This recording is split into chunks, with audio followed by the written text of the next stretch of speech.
aku sudah mantap ke Amin itu sudah ada alasan-alasan tertentu. Apa faktor yang paling menentukan sehingga Bang Yos katakanlah bergabung ke tim Amin kan? Menurut saya dua-duanya ini Muslimnya ya plus gitu. Memang dari keluarga Muslim yang taat dua-duanya itu, maka saya kasih Muslimnya plus itu ya. Mas Ganjar dan Pak Mahfud? Ganjar sama Pak Mahfud ya. Dia mereknya itu Soekarno lah, mau nggak mau karena PDIP kan.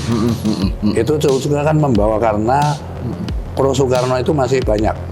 Ya penggemar Soekarno itu. Termasuk ayah saya dulu. Prabowo itu pastinya punya power. Ya kan? Tidak dipungkiri lah dia dapat dukungan Jokowi yang sangat kuat. Itu kan power. Bisa menggerakkan organ mana saja namanya presiden kan. Ya.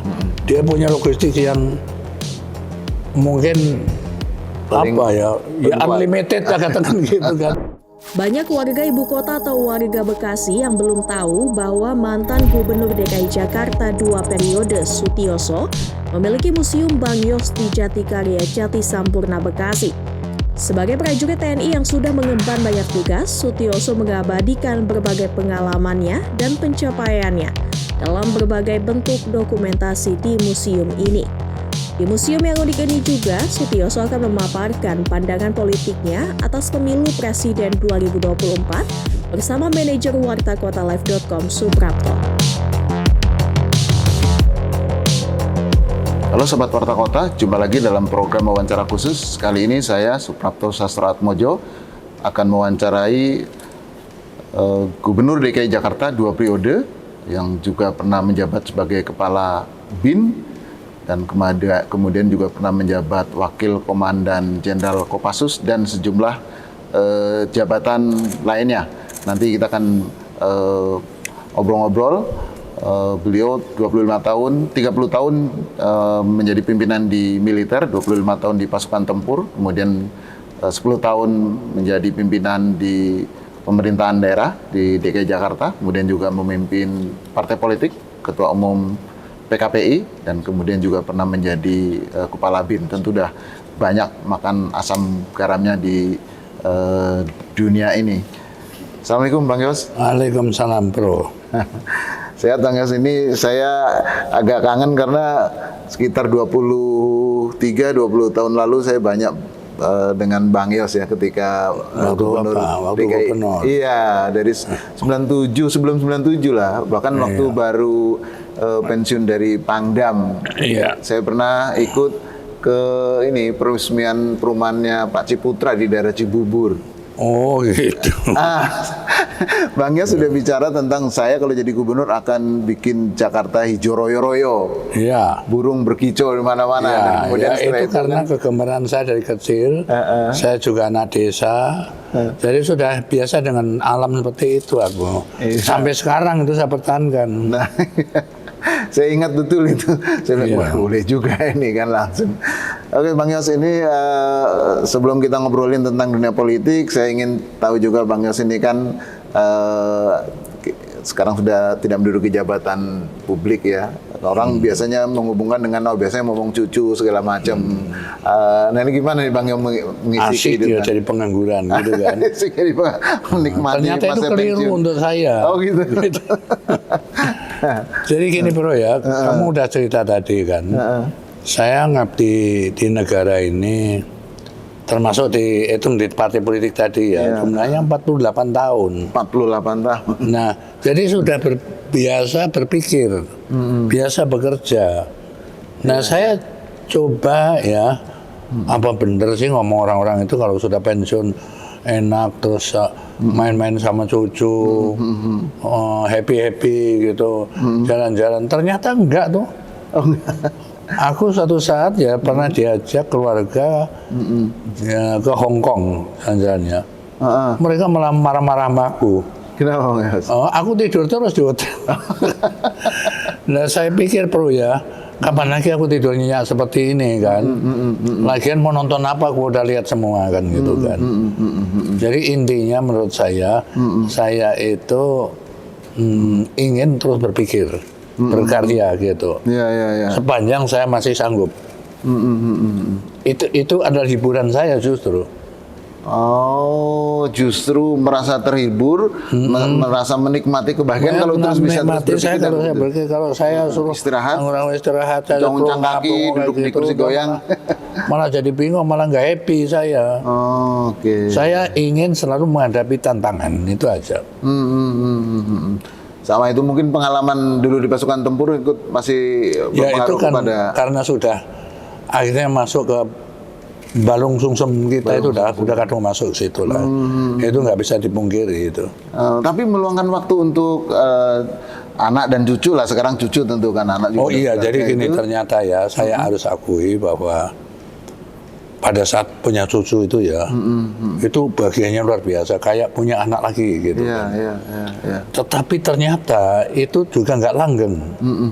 Nggak langgengnya, setelah cucu ini gede, dia mulai nggak dekat dengan kita gitu kan. Dia sudah punya komunitas sendiri gitu, nggak cocok dengan kita. Nah itu yang bikin kita kecewa kan. Iya. Gitu. Tetapi bahwasanya saya melakukan wajib kumpul itu memang saya lakukan. Kalau nggak Sabtu atau hari Minggu begini, mereka wajib datang ke rumah saya. Oh, oke. Ya kadang-kadang nggak lengkap karena ada kegiatan lain ya, tetapi mereka akan berusaha untuk bisa ketemu. Saya setiap minggu sekali di sini. Sobat Warta Kota, Bang Gios ini termasuk yang sangat menyayangi putrinya. Bahkan beliau pernah terkejut ketika putrinya minta berhenti merokok. Ya, waktu Oh ngerti aja kan. sehingga padahal rokoknya tadi banyak waktu masih jadi Rokok Pangdam berat Jaya. saya ya, dari SMA lah gitu, masih nyuri-nyuri kali-kali gitu ya. Nah, waktu terus kuliah juga, aku kan pernah kuliah 2 tahun juga.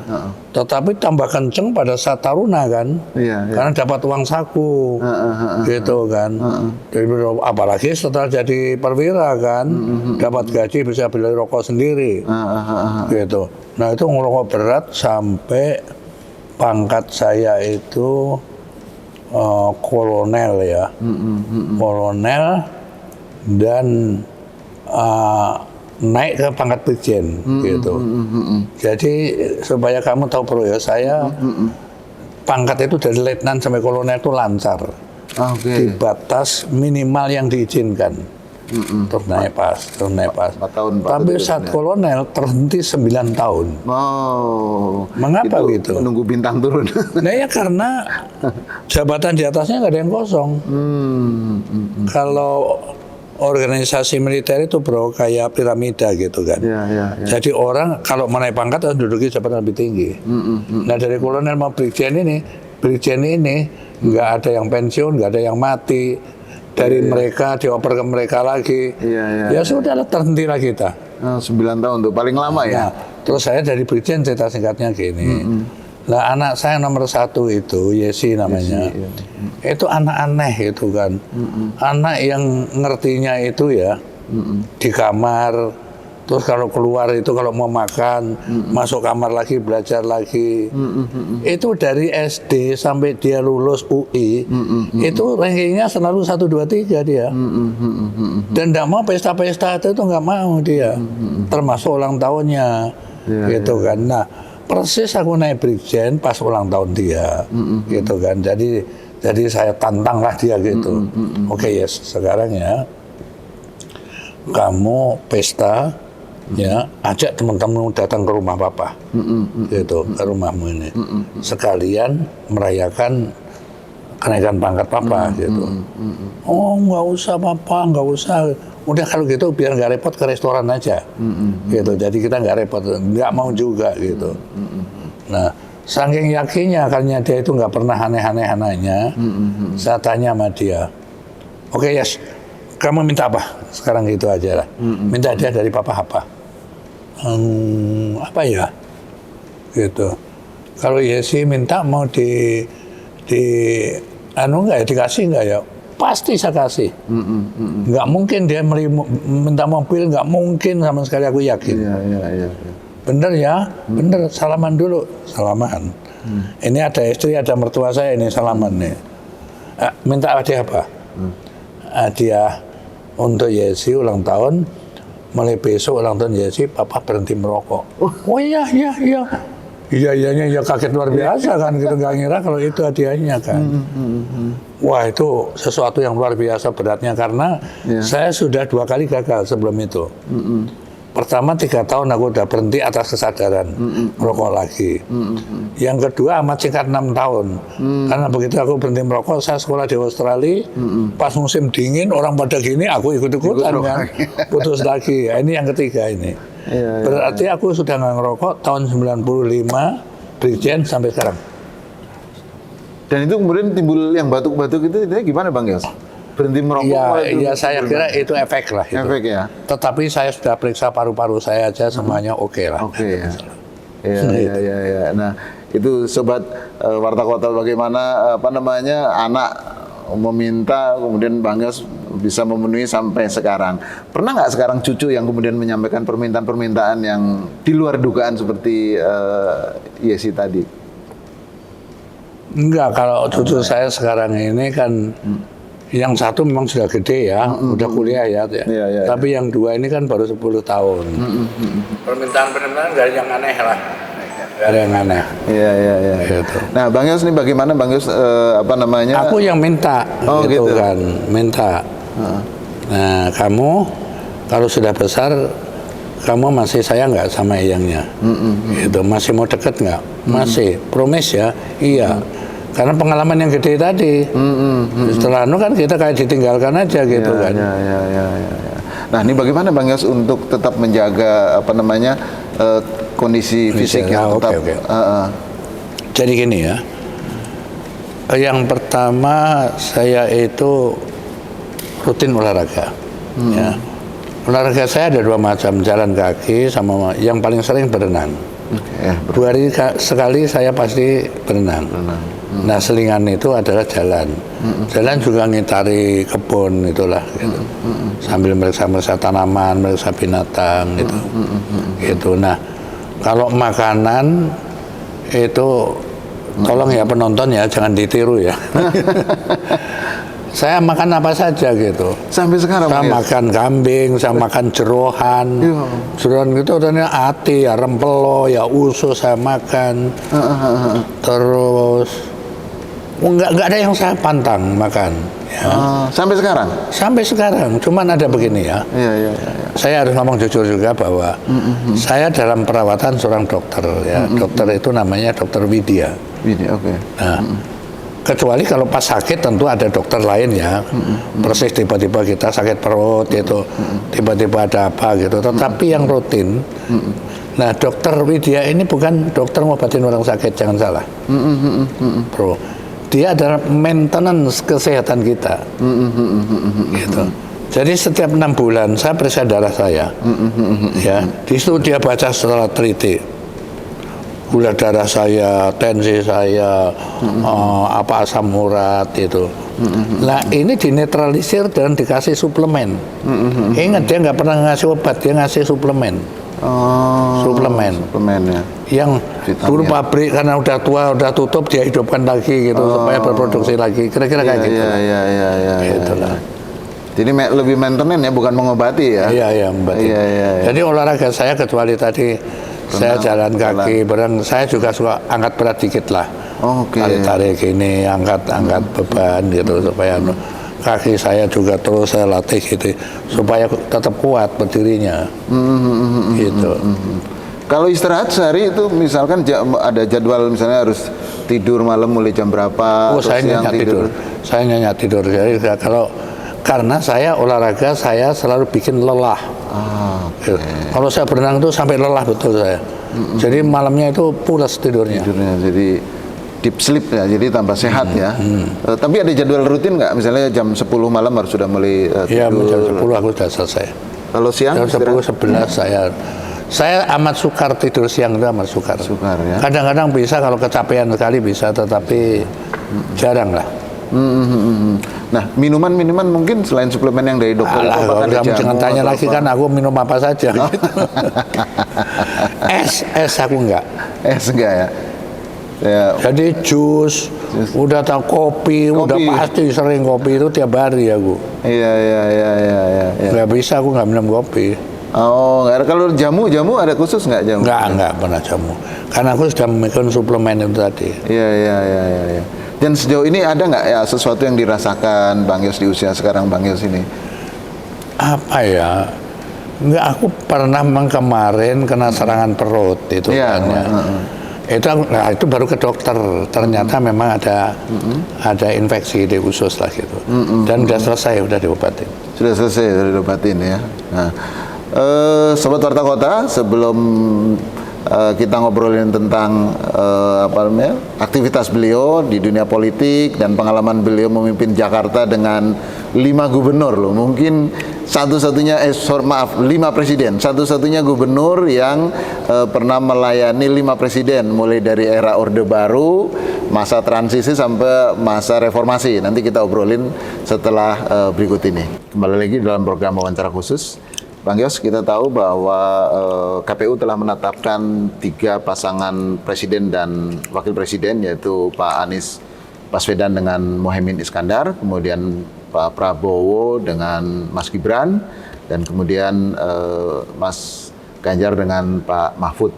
Nah, dalam pandangan Bang Yos nih, yang sudah banyak makan asam garam dunia perpolitikan Indonesia, bagaimana Saya menilainya begini ya. tersebut? Pada saat pemilunya zaman SBY ya 2004, 2009, pasangannya juga lebih dari 2 ya. Ya. Terus habis itu 2009, 2014 juga 5 kalau tidak salah. Iya, betul. Tapi mulai 2014, 2019 hanya 2. Betul. Ini menurut saya untuk demokrasi kurang baik. Kalau 2 calon. Karena kalau tidak suka ini, kita mau tidak mau harus milih ini. Iya.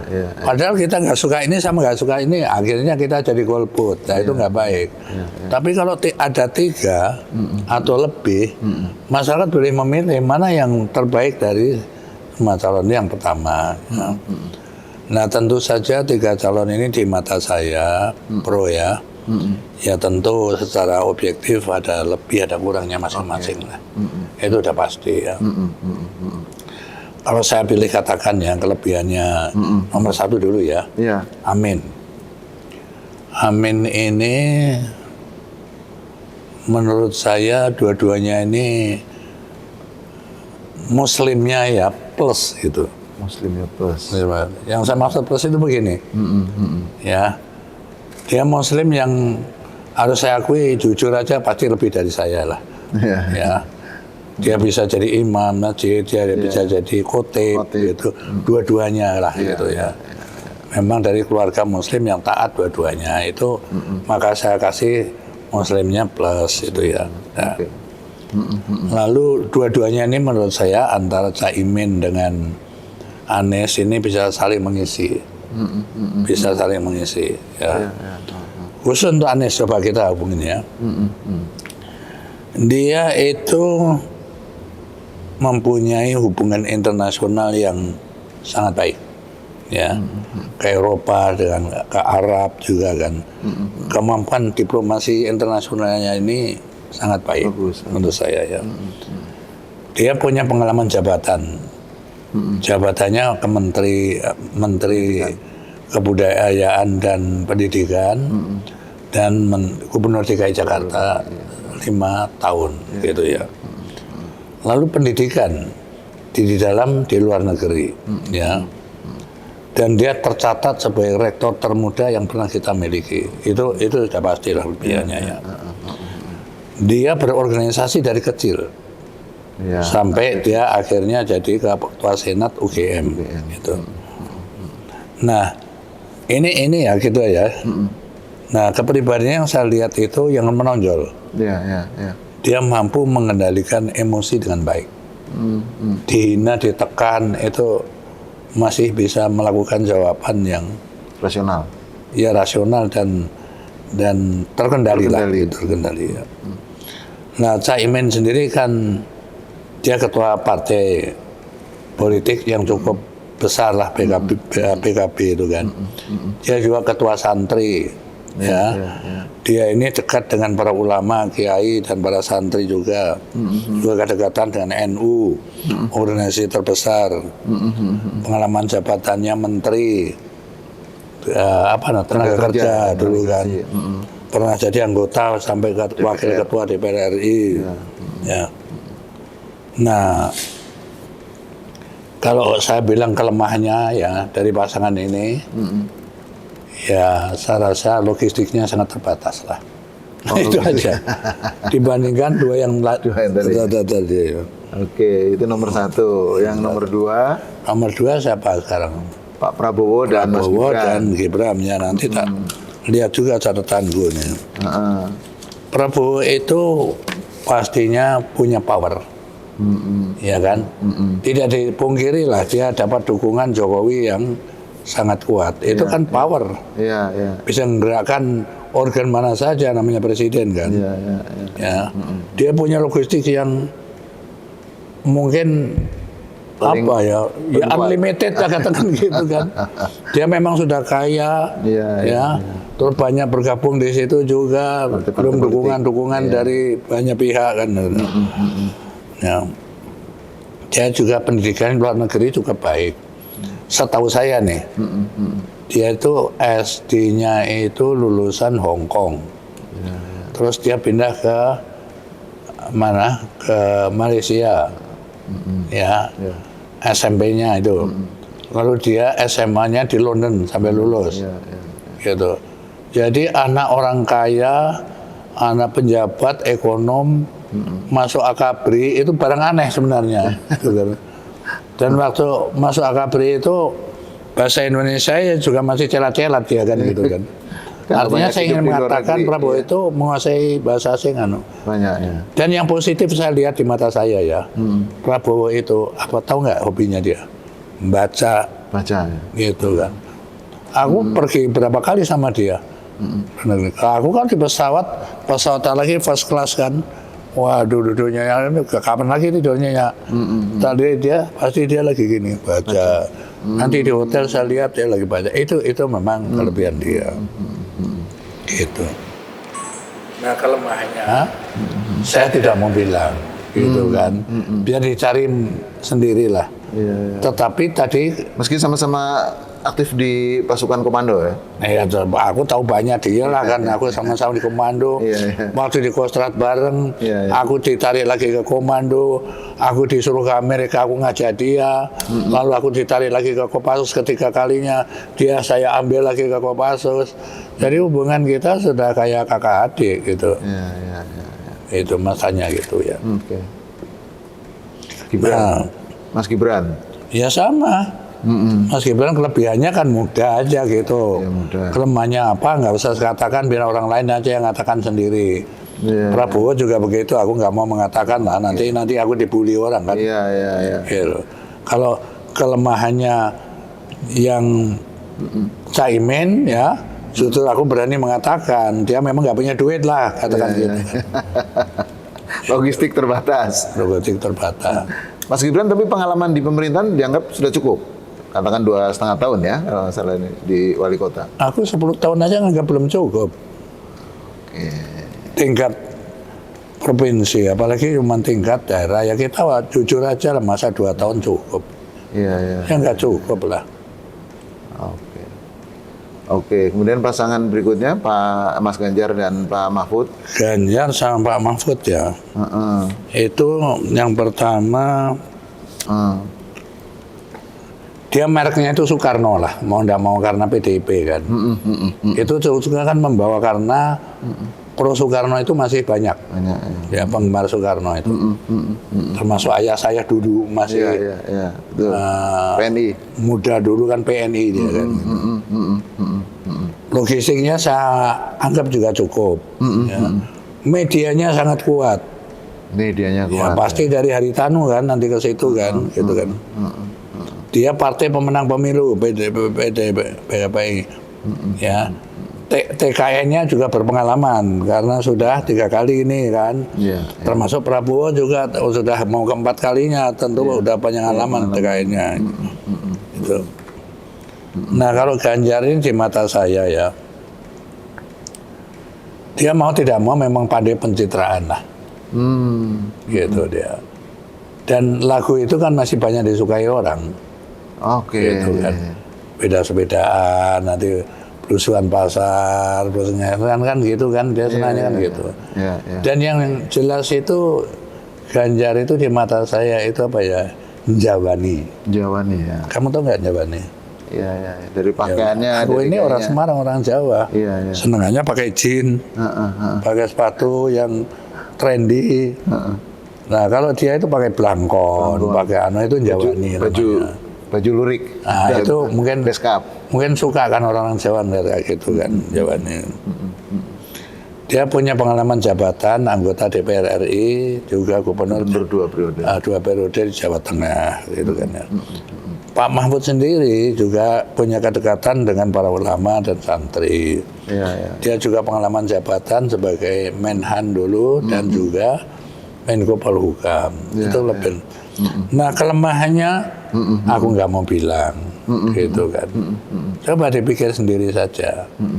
Tetapi yang saya pastikan bahwa calon nomor 1 Amin itu nggak mbak beban masa lalu. Itu. Lah apakah 2 calon yang lainnya mbak beban masa lalu? Silakan jawab masing-masing. Aku nggak mau mengatakannya. Iya. Nah itu aja. Ya. Bang Yos, kita tahu juga bahwa pada Pilpres kali ini karena ada 3 pasangan calon dan masing-masing pasangan calon ternyata juga masih menyukai purnawirawan di TNI dan Polri, sehingga di masing-masing kampanyenya itu membawa ini nih. Jadi gini bro ya, purnawirawan itu setelah statusnya purnawirawan, itu seperti orang sipil dia, hak-haknya termasuk hak politiknya. Saya senang begitu tersebar itu artinya inilah demokrasi. Jadi tentu saja para purnawirawan perwira tinggi terutama ini punya pikiran masing-masing bahwa mana yang sebenarnya cocok memimpin negeri ini nanti, gitu kan.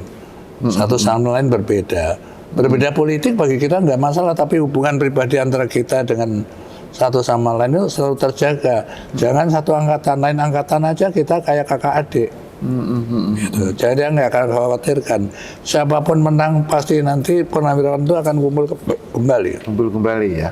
Tapi kan purnawirawan memang secara organisatoris sudah tidak punya garis komando, tetapi junior-juniornya kan masih segan jangan-jangan. Misalkan Bang Yos mungkin ada juniornya yang saat ini jadi perwira tinggi misalnya, dulu pernah dekat masih aktif gitu. Mungkin nggak menggunakan jalur-jalur itu untuk katakanlah mengontak yang bersangkutan agar meminta dukungan. Saya nggak akan pernah. Saya hanya ingin mereka justru netral saja. Dan saya berharap para purnawirawan yang lain jangan geret-geret yang masih aktif lah. Biarkan mereka netral, menjaga netralitas istri mereka, biar memilih siapa yang mereka suka. Justru jadi purnawirawan itu meskipun sekarang dukungannya masing-masing itu, tapi juga jangan membawa junior-juniornya lah, kira-kira gitu ya. Karena dia harus menjaga netralitas, polisi, tentara, pegawai negeri kan harus netral. Kita harus ikut menjaga dong dengan konsekuen. Ya. Bang Yos, kan kita tahu bahwa pernah menjadi ketua umum partai politik di PKPI yang waktu itu menyalurkan dukungan ke Pak Jokowi, sekarang bergabung dengan Partai Nasdem yang kebetulan juga mengusung Pak Anies dan Pak Muhaimin. Nah, dalam pandangan Bang Yos gimana? Dulu misalnya dukung Pak Jokowi, sekarang berpindah, ada persoalan ketika nanti berhubungan dengan Pak Jokowi atau ketika memberikan saran-saran ke Pak Muhaimin atau Pak Anies dan Pak Muhaimin atau gimana? Ya itu sih ada masalah. Kalau pilihan itu kan bisa berganti-ganti setelah lagian kan Pak Jokowi kan nggak jadi lagi. Ya artinya kan afiliasinya lah. Kan ada Mas Gibran di situ. Ya nggak harus kayak begitu aku kan gitu. Aku sudah mantap ke Amin itu sudah. Ada alasan-alasan tertentu. Apa faktor yang paling menentukan sehingga Bang Yos katakanlah bergabung ke tim Amin, kan salah satu di... Nah sekarang kita break dulu, kita minum dulu. Oke, Bang Yos, kita tahu Bang Yos bergabung ke tim Amin, tim Anies dan Muhaimin. Apa kira-kira program unggulan yang akan ditawarkan oleh pasangan Anies dan Amin dan Muhaimin, Bang Yos? Program unggulannya ini banyak ya, tetapi yang beberapa yang saya ingat dulu ya. Yang pertama adalah kesenggangan sosial. Ya. Perlu diketahui bahwa keadilan sosial bagi seluruh rakyat Indonesia itu adalah amanah Pancasila. Iya. Apa yang terjadi sekarang? Kesenjangan itu sangat jauh antara the have dan kelompok not have itu amat jauh. Iya, iya. Bahkan beberapa orang terkaya di Indonesia ini menguasai aset yang sangat besar jumlahnya gitu. Nah inilah dengan cara bagaimana menghidupkan industri ekonomi di daerah harus dihidupkan. Itulah kira-kira anunya untuk mendekatkan kesenggangan itu. Supaya ada pemerataan pembangunan ya. Iya, jadi industri ekonomi di daerah harus dihidupkan. Dan harus mempercepat industrialisasi di daerah-daerah. Supaya terbuka lapangan kerja, tetapi lapangan kerja untuk kita, bukan untuk TKA gitu loh. Gitu. Kira-kira kayak begitu yang juga bidang harus ada kemandirian bidang pangan, hukum juga harus kita perbaiki. Lalu kelanjutannya tentu adalah KPK kita perkuat gitu kan. Ada hal-hal yang memang harus kita perbaiki gitu. Itu aja yang bisa saya sampaikan kira-kira secara garis besar lah. Misalnya terkait dengan hukum dalam pandangan Bang Yos itu apa kira-kira yang perlu ditekankan itu? Apa Kalau sekarang kan atau apa? Tajam ke bawah, tumpul ke atas itu kan masih kelihatan sekali. Ya. Bahkan bukan hanya tumpul saja, nggak kena tumpulnya saja nggak ditangani gitu. Padahal ini sudah bahasa Jawanya itu ceto welo-welo gitu, perkaranya pun udah jelas. Tetap lewat saja, kan nggak bisa kayak begitu. Ya. Karena itu menimbulkan kecemburuan kepada masyarakat, merasa diperlakukan tidak adil kan gitu kan. Jadi penggunaan tagline mengusung perubahan itu di pasangan Amin sudah tepat kalau gitu, Bang Yos ya. Ini ya. Sementara di satu sisi kan akan melanjutkan itu. Perubahan itu diartikan semua dirubah. Tidak begitu. Ya. Nanti Amin kalau jadi dia harus membuat satu tim ahli. Tim ahli. Ahli di bidangnya. Ahli ideologi, ahli ekonomi, ahli keamanan, dia ahli pendidikan, ahli hukum. Itu harus menjadi satu tim dan ditugaskan untuk mempelajari kebijakan yang sudah dilakukan ini, yang benar mana, yang perlu diperbaiki mana, yang perlu diadakan mana, harus dinilai secara objektif. Kalau ada program yang kita yakini bagus, ya itu mutlak harus dilanjutkan. Jangan sampai program bagus nanti ditinggalkan, tidak. Tetapi kalau yang nyata salah, merugikan masyarakat kan harus kita rubah. Semisal maraknya korupsi, semisal tadi hukum masih tajam ke bawah, tumpul ke atas dan sebagainya, itu kan harus kita perbaiki. Ya. Bang Yos kan punya pengalaman di dunia kepemimpinan yang sangat lengkap lah, artinya dunia militer 30 tahun, kemudian di dunia sipil memimpin ibu kota tuh 10 tahun dalam masa transisi. Kita tahu dulu banyak dihujat dah, kemudian masa sulit. Nah, ya segala macam. Karena hancur-hancuran Jakarta, krisis ekonomi, krisis politik berakumulasi, menjadi krisis multidimensi dan itu kecuali Jakarta hancur secara fisik juga hancur secara moral, juga uang tidak ada kan. Ya. Nah, kelengkapan menjadi seorang pemimpin di era krisis, pemimpin militer dan pemimpin sipil ini tentu bisa digunakan juga untuk melihat pemimpin Indonesia saat ini ya, seperti apa dan yang ke depan itu kira-kira idealnya yang seperti apa. Jadi gini ya, ini cerita khusus Jakarta aja ya. Jakarta itu bisa disebut sebagai miniaturnya Indonesia. Apa sih miniaturnya Indonesia itu? Yang aneh apa Indonesia itu adalah heterogenitasnya, kemajemukannya itu. Beragaman. Saya Ya tentu sudah puluhan negara pernah saya datangi. Tidak ada negara yang punya etnis saja di sini ya. Ada Cina, ada Arab, ada Pakistan, ada India. Suku aja nggak bisa disebut lagi, ratusan suku. Bahasa berbeda-beda, adat istiadat, budaya. Lalu agama ada 6 agama. Itu Indonesia. Ya. Lalu tinggal di beberapa pulau yang berbeda-beda. Satu dengan yang lain. Tidak mudah menyatukan itu. Ini adalah sebuah kerawanan menjadi titik lemah kita apabila pemimpinnya tidak bisa memanage dengan baik. Tetapi menjadi kekuatan yang dahsyat kalau pemimpinnya bisa menyatukannya dengan baik. Nah, secara miniatur kondisi itu ada di Jakarta. Di Jakarta mau cari agama aja, 6 agama ada semua. Mencari suku dari Aceh sampai Papua semua ada. Budaya semua ada. Nah, oleh karena itu saat saya jadi gubernur, saya kan jelas orang Jawa sukunya, saya agamanya Muslim. Tetapi di mata orang Aceh, di mata orang Papua, di mata orang Batak, aku ada bagian dia. Gitu. Di mata orang Hindu, orang Konghucu, orang Kristen, orang Katolik, aku adalah mereka, gubernur mereka. Karena itulah saya tidak pernah absen kalau ada undangan perayaan agama. Perayaan agama. Misalnya perayaan agama Kristen, Kristen dan Katolik Natalan itu kan. Aku secara simbolik nyalakan lilin besar. Aku nggak berpikir panjang-panjang itu, pernah nyalain aja jedes gitu kan. Orang pada tepuk tangan sorak-sorak gitu. Yang tahu hubungan saya dengan Allah kan Allah sendiri gitu. Kan kenapa dipersoalkan hanya masalah menyalakan secara simbolik lilin aja. Nah, begitu juga kalau ada paguyuban datang, saya nggak pernah absen, pasti saya datang. Supaya mereka menjadi inilah yang namanya bagaimana pemimpin itu dengan heterogenitas yang tinggi ini mampu menyatukannya gitu. Nah, kalau ke depan itu pemimpin apakah juga harus Indonesia itu memang harus seperti itu atau ada profil lain yang perlu dilengkapi menurut Bang Yos? Saya akan mencerita secara umum lah. Ya.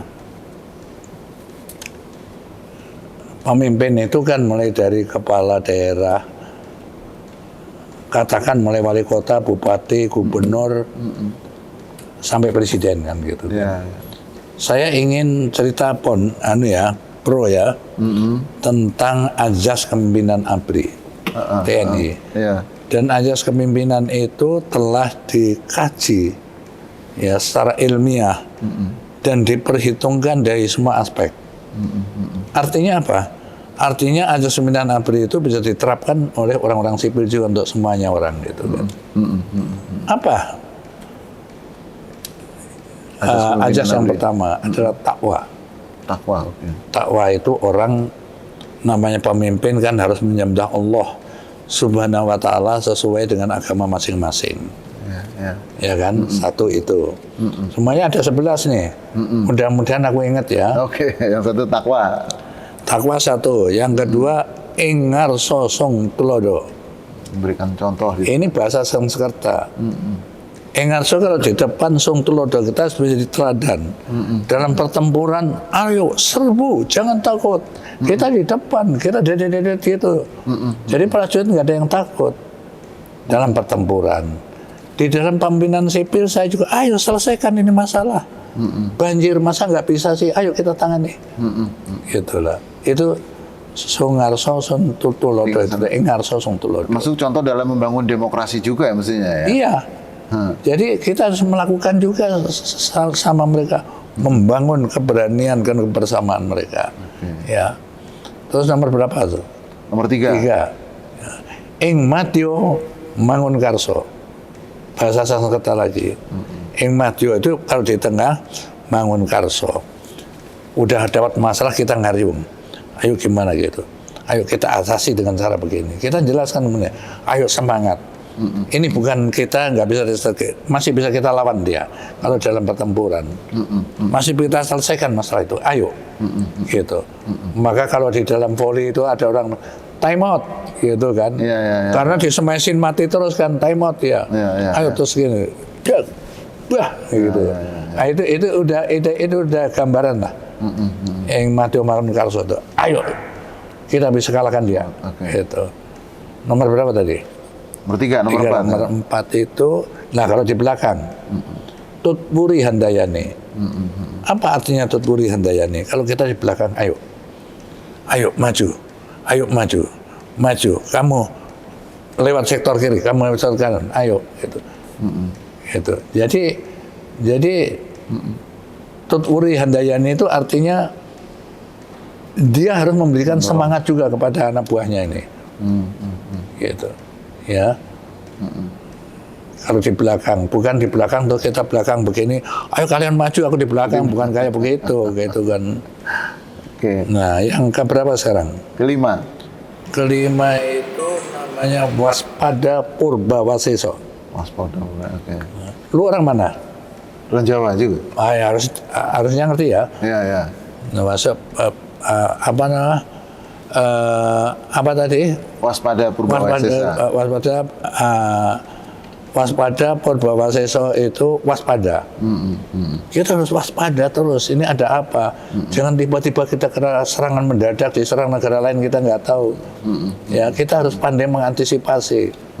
Kita harus berpikir forecast. Udah ke depan udah kita perhitungkan. Itu kan. Nah, itu waspada, seorang pemimpin itu harus waspada, jangan sampai terdadak. Jangan lengah. Terdadak itu adalah sesuatu yang tabu. Ya. 6. Ya, 6 ini yang nggak kalah pentingnya ini. Ambek Parama Arta. Mendahulukan yang penting. Prioritas gitu. Lah aku nggak punya duitku terbatas. Ya kan? Karena krisis ekonomi. Tiba-tiba aku pengen bangun, air mancur yang indah gitu. Itu kan namanya bukan Ambek Parama Arta. Utang misalnya Bang Yos?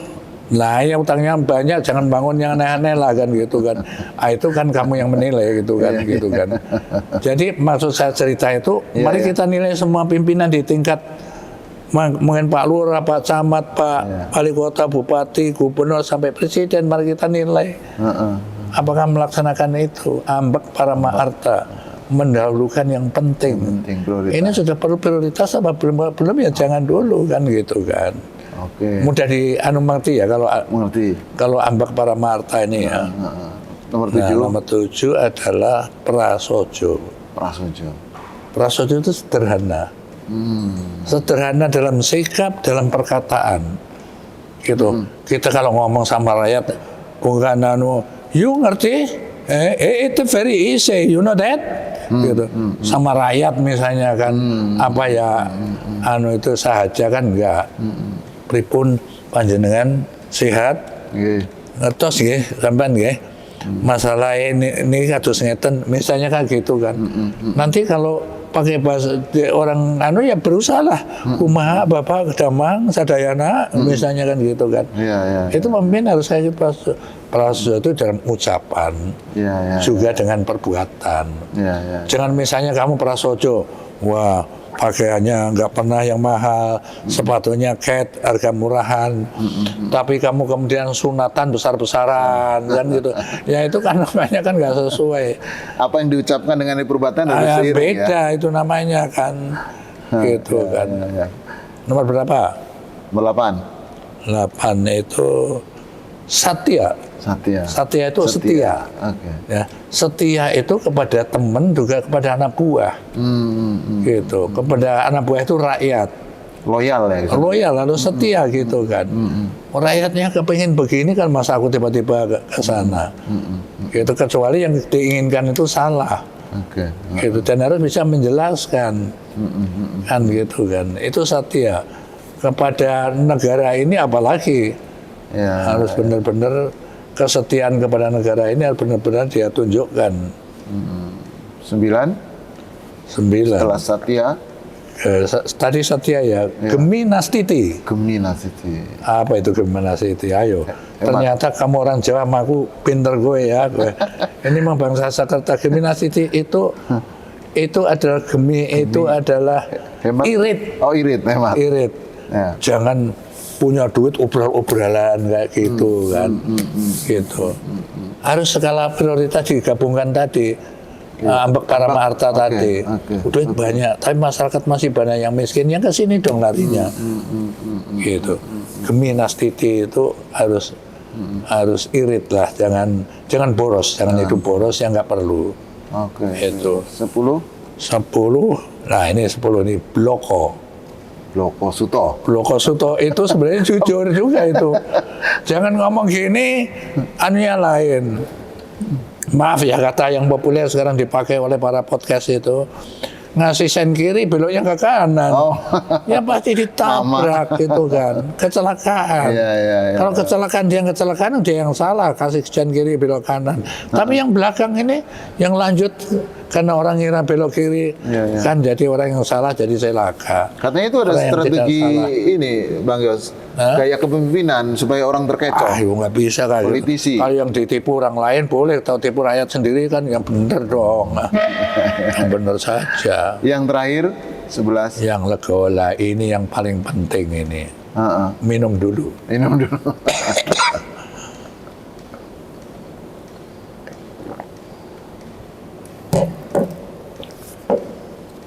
Yang paling akhir nih ya. Pro paling akhir ya. Iya, 11. Dengar baik-baik. Legowo. Oke. Legowo, harus ikhlas. Kalau udah 10 tahun ya sudah misalnya. Aku kan 10 tahun jadi gubernur. Nggak ada yang pikir kecuali calon yang satu Voga, yang satu Dorjatun dari PKS. Saya rangkul gini. Silahkan kalian kompetisi yang baik. Satu hal. Ya, jangan sampai geger Jakarta ini ibu kota negara, pusat pemerintahan, barometer Indonesia itu jangan gitu. Aman aja semuanya. Aku nggak memihak kepada siapa-siapa juga. Dulu Dan Bang Yos pada saat saya sudah selesai kan, sudah saya masukkan itu salon itu mobil. Mau tak kasihkan si Voga kan. Rumah sudah saya bersihkan, saya pel, ngundangin disemprotin gitu, terus saya kunci, saya kasihkan kepada Denma ini kuncinya, aku mau pindah, meninggalkan rumah. 10 tahun saya tempatin. Legowo. Ada akhirnya, kekuasaan itu bukan melekat di diri kita terus. Ada saatnya kita berhenti. Gitu. Contoh, aku jadi ketua PKPI. Aku ketua, anak saya namanya Dimas, ketua pemuda PKPI. Apakah ada niat aku memariskan dia? Enggak ada. Aku gubernur 10 tahun. Saya kumpulkan keluarga, dari istri saya, dari keluarga saya. Anak-anak mereka, anak-anak dari keluarga istri istri saya. Apa yang saya umumkan, Bro? Selama saya menjabat jadi gubernur, jangan pernah ada keluarga kita langsung maupun tidak langsung mengerjakan proyek-proyek di DKI. Bang Yos dulu udah lakukan itu ya? Iya. Buron, semua yang reaksi kan. Loh, Pak, Om atau Pak D, kalau saya mengikuti secara peraturan, lalu saya menang bagaimana? Kamu mau peraturan, mau pakai aturan yang benar begitu, ada pasti nama keluarga saya, pasti kita didengkain, cari rezeki tempat lain. Nah, supaya benar-benar tidak terjadi di kantor, di semua dinas, biro, wali kota, bupati, apapun bagiannya, asisten yang mengelola anggaran, satu hal ingat. Saat saya tahu di tempatmu ada anggaran yang ditangani oleh ada orang lain atau langsung maupun tidak langsung ada nama keluarga saya, hari itu kamu saya pecat. Udah langsung tegaskan begitu, Bang? Iya, aman aku 10 tahun. Ngapain aku udah. Kamu kalau lihat museum itu dari anak miskin kayak gitu, anak desa, angon Pengembala pedus kambing, kayak iya, gitu. angon pedus. Sandal jepit aja nggak punya, sepeda nggak punya. Udah jadi gini aku nyari penyakit gendeng namanya aku. Ya kan? Ya, ya, ya. Nah itu contoh-contoh itu tadi. Jadi sebagai pemimpin itu yang terakhir tadi adalah legowo. Sudahlah, udah saatnya. Terima kasih sama Allah, ya Allah. Aku dalam keadaan kondisi kayak gitu kok aku nggak dilengserkan di tengah jalan, sudah aku matur nuwunnya sama Gusti Allah itu nggak habis-habisnya. Sama masyarakat juga saya terima kasih. Mau saya pimpin selama 10 tahun.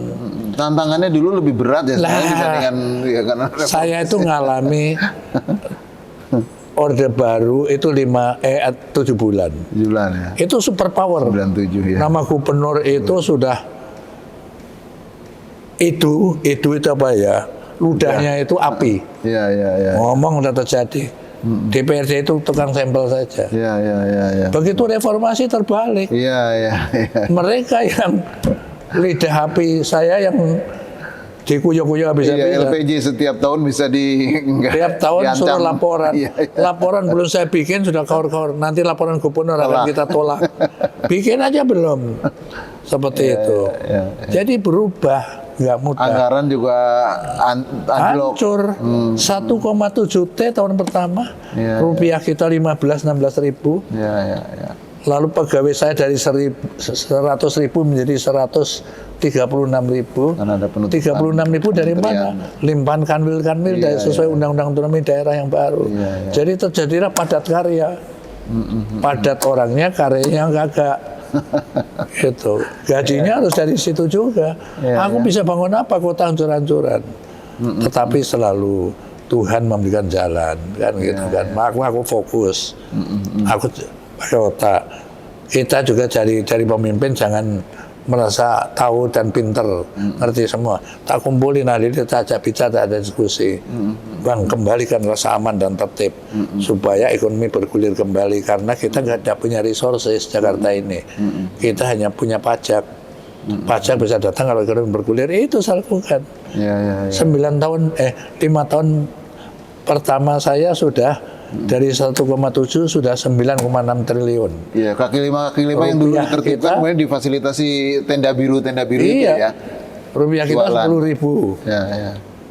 Lalu saya ninggalkan Beta 5 tahun kemudian lagi udah 21 T. Ya, ya, ya. Dan mulai saya tata kan yang pagar Monas itu supaya Monas yang di depan istana itu layak dilihat. Itu kan di sana itu tempat negosiasi para pelacur dulu Iya, kan. betul, iya, Kaki 5 ribuan kayak gitu, mulai kita tata.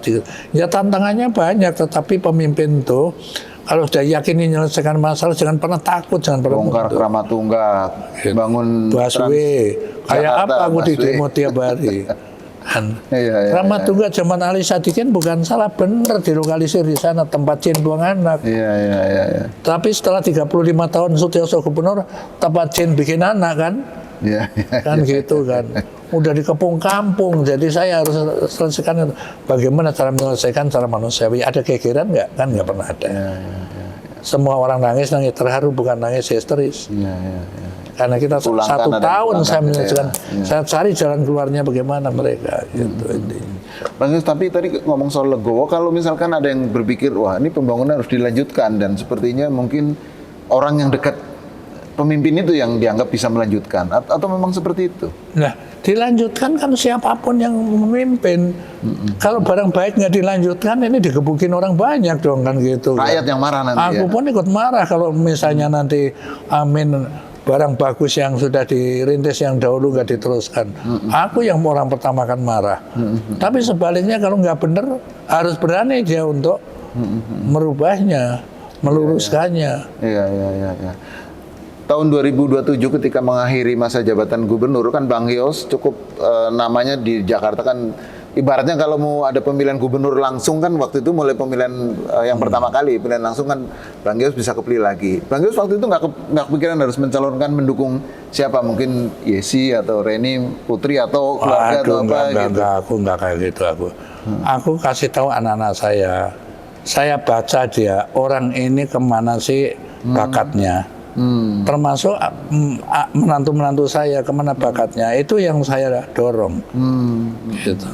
Nggak saya dorong kehendak saya, terutama untuk dalam kekuasaan, nggak ada sama sekali pikiran kayak gitu. Oh, jadi legowo itu sikap pemimpin yang justru akan membuat pimpin itu hidupnya tenang setelah mengakhiri Ya jabatan. tenang dalam karena aku kan nggak meninggalkan masalah. Bang Yos kan punya pengalaman yang sangat lengkap nih di dunia kepemimpinan ya, di militer, di sipil, di partai politik. Kenapa sih mau dukung pasangan Amin ini yang sebagian orang melihat, wah ini underdog lah orang melihatnya seperti itu. Oke. Begini ya Bro ya, yang pertama tahun 2020-an ya, 21-an gitu. Oke. Saya ternyata meninggalkan anleh.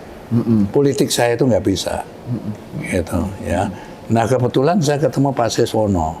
Oh pasti oke. Pak Siswono, saya dibawa ketemu Pak Surya Paloh. Oh ketua umum partai Dan Nasdem. akhirnya saya diminta untuk membantu ikut berpartisipasi di Nasdem. Nah waktu itu kan Nasdem juga partai koalisi pemerintah kan. Pemerintah, betul. Dan partai yang tidak bermasalah lah saya pandangnya gitu kan. Dan yang menonjol di mata saya itu mungkin satu-satunya partai yang ketuanya nggak pengen jadi presiden kan gitu kan, Surya Paloh. Nah, saya di situ yang pertama gitu. Lalu kan kemudian di tengah jalan kan partai ini menentukan pilihan kepada Anies. Ya. Nah tadi kan aku sudah cerita kepemimpinan TNI tadi, setio kan gitu kan. Setio. Artinya kan saya harus loyal kepada partai saya dong. Alasan itu. Itu alasan pertama secara politis ya. Alasan kedua secara objektif ya. Objektif bagi saya ya. Iya. Yuk kita mencoba menelanjangi Anies itu siapa sih gitu kan. Kalau kamu cewek ya, lihat 3 cowok ini. Satu krempeng gitu kata. Satu gendut. Satu semampai gitu kan. Ini fisik gitu kan. Ya pasti milih yang semampai lah gitu kan. Kira-kira. Lalu kalau pada saat dia lihat mukanya nyari sama lah. Nyari sama. Ya semua oke, satu dua. Jadi kalau orang Jawa itu adalah tongkrongane gitu, tongkrongane. Kalau bahasa Inggrisnya itu kan performance. Nah, kan gitu kan. Enak lah, lihat gagah atletis kan gitu kan, inginnya kan gitu. Namanya juga ini akan jadi orang nomor 1 di Republik. Nah, mari kita telanjangi lebih dalam ya. Kalau orang Jawa itu bibit. Ya. Dia keturunan siapa sih dia? AR Anies itu ternyata keturunan pahlawan AR Baswedan ya. dari etnis Arab dulu. Kan nggak masalah mau Arab, mau Cina, mau Tionghoa, mau Pakistan, mau India, dia warga negara Indonesia kan. Dia pejuang gitu. Satu itu dari dia warga pejuang. Apalagi dari bibit. Ternyata orang tuanya dan ayah dan ibunya ini orang-orang yang well educated. Didikannya. Iya kan?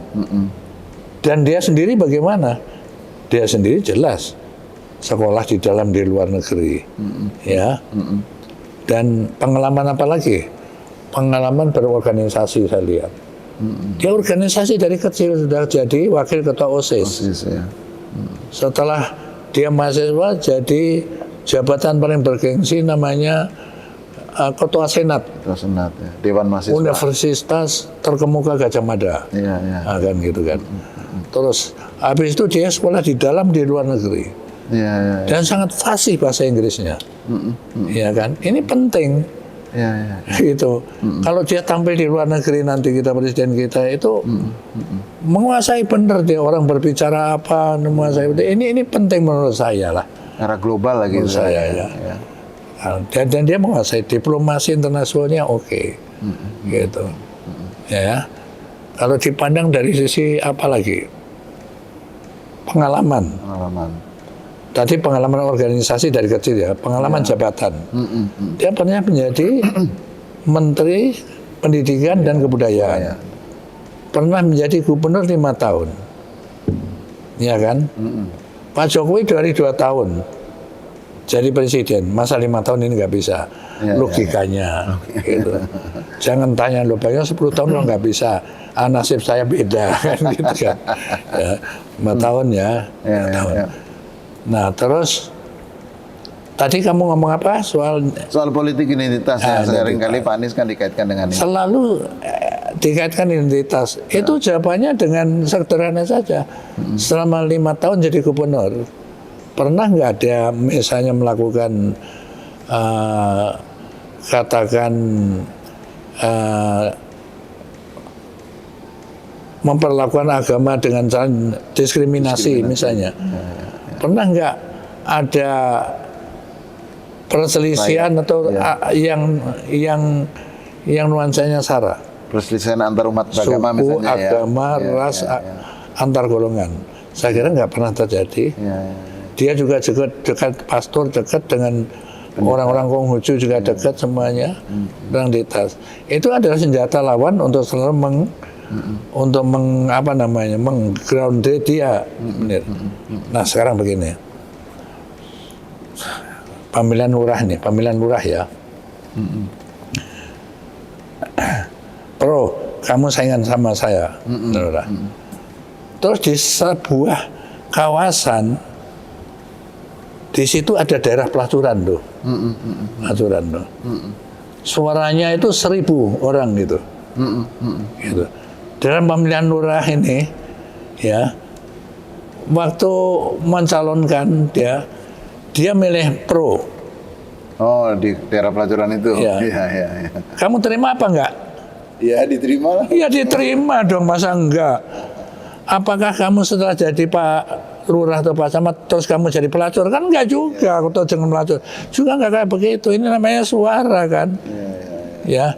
Dari kelompok radikal suaranya, apa kita terus menjadi radikal juga enggak kan gitu. Dan aku amat yakin Anies bukan model yang kayak begitu. Dia orang yang saya katakan well educated. Dia ngerti apa yang harus dia lakukan. Saya rasa dia nggak akan melakukan gitu. Kalau dia sampai kayak begitu, aku yang pertama yang melempar batu nanti. Karena aku amat yakin, tidak perlu. Udah terbukti dia 5 tahun, dia bisa memimpin dengan baik. Dan yang terakhir, aku yang suka dia apa? Dia punya selera. Selera dia itu tinggi. Waktu dulu aku busway bikin halte kayak gitu, tak pikir udah keren kan. Ganti sama dia kayak gitu. Jadi pinisi Nusantara. Nah, itu dapat pujian di mana-mana di luar negeri. Ya kan, jalan protokol ditata yang jauh lebih baik dari waktu saya. Ya kecuali dia punya selera, dia punya duit kan dulu. Aku juga punya selera, nggak punya duit dulu kan gitu kan. Gitu. Tapi oke lah, aku membaca dia itu gitu. Dan yang paling penting lagi, secara pribadi, tadi kan sudah di sini ya, kan di sini.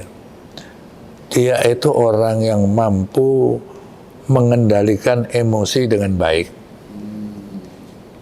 Dia dihajar, dia kan tetap senyum kan, dan jawabnya juga sangat rasional. Itu enggak menggebu-gebu, enggak marah-marah, enggak. Itu yang saya lihat. Sehingga sekali lagi, kalau kamu bertanya kenapa enggak ini juga baik, ini juga baik. Jawaban saya adalah why not the best? Itu saja. Dan di mata saya dialah yang the best.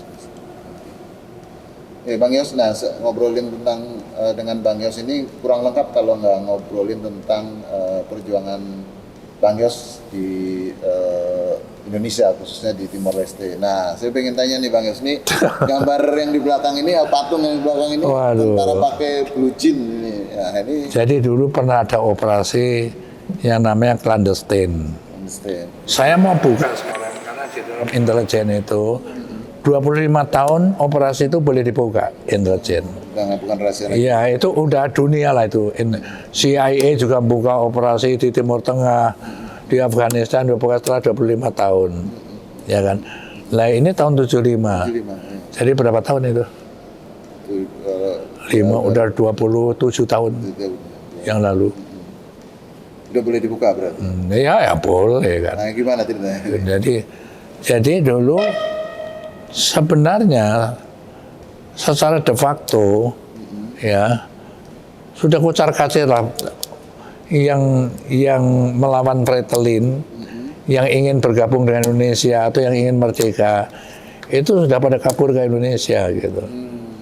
Nah, kita harus kesankan bahwa masih ada sukarelawan yang melawan ke sana. Inilah sukarelawannya. Ya. Anggota saya Kopassus, tetapi saya membawa sukarelawan beneran, orang tim-tim 10 orang saya bawa masuk ke dalam. Nah, ini operasi ini namanya operasi one way ticket. Di satu jalan diharapkan nggak kembali lagi. Iya, kembalinya assalamualaikum masing-masing lah gitu kan. Karena kan masih ada Portugis, mereka masih lengkap senjatanya, kita kelompok kecil. Dan semuanya kan identitasnya aku bukan TNI, aku pakaian sipil, ini pakaian saya persis. Bajunya warnanya itu, celananya ini senjatanya AK, topi koboi, rambutnya panjang kayak gini. Ini yang membuat adalah pematung yang terkenal di Jogja ini. Dia ngeliat foto, terus dia bikin. Ya. Dan operasi clandestine itu dengan sandi clandestine itu cukup berhasil ya Bang Yos. Waktu itu ya berhasil kan, kita kan terus langsung lah padat. Ini kan bulan Agustus. 75. Nah, 75 tahun bulan Desember, tanggal 7 Desember kan serangan terbuka ke Dili. Gua udah 4 bulan di sana. Udah 4 bulan di sana waktu serangan Dili itu udah terang-terangan diakui pemerintah, kita nyerbu. Tim-tim itu udah diakui secara langsung pemerintah. Jadi saya 5 kali beroperasi ya. Pertama di Kalbar. Saya menjadi komandan peleton Combat Intel. Ini joint operation dengan Malaysia. Oke. Terus tim-tim kapten saya disusupkan sendiri ke tim-tim oleh Pak Benny Murdani untuk melakukan penyelidikan. Nah, ketiga saya masuk ini, saya langsung dengan pasukan. Kalau tadi kan masih keluar masuk aku untuk mengetahui situasi aja.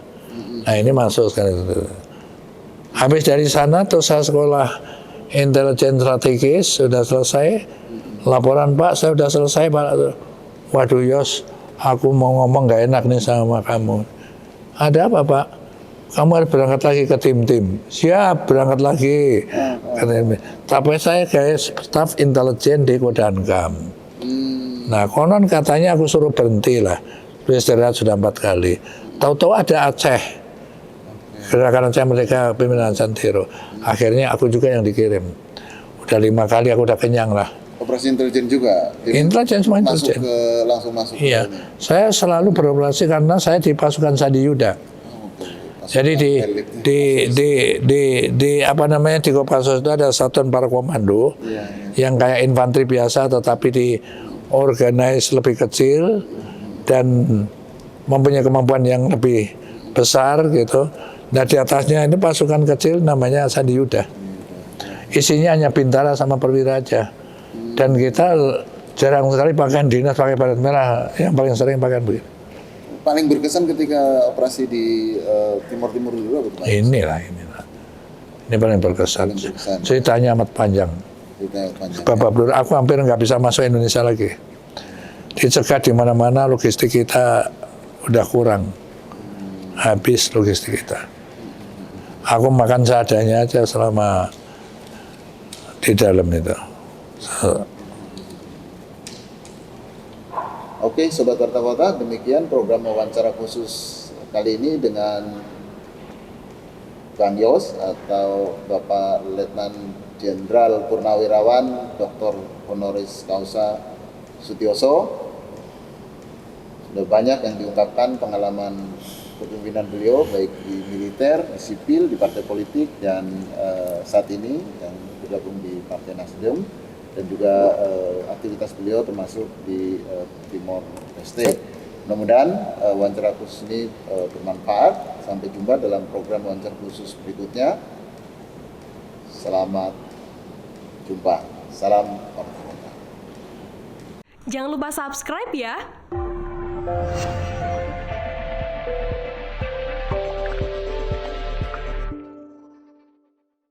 Jangan lupa subscribe ya.